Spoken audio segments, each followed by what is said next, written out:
Welcome. In this video I'm going to explain why I chose Tackform to secure my phone and cameras to my motorcycle handlebars.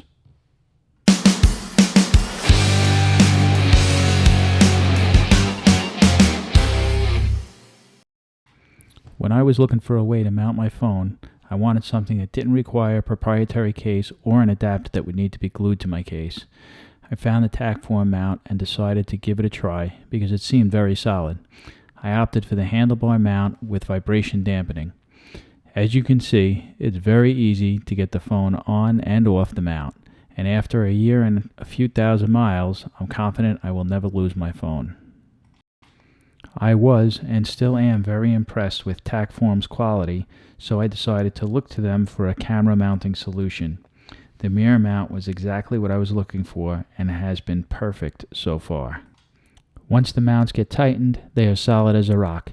Tackform also includes a locking insert so they cannot be loosened by hand. I was also able to put together an additional low-profile camera mount for my Go 3 so it's directly in front of me. Thank you for watching, comment with any questions, and don't forget to subscribe. Ride safe.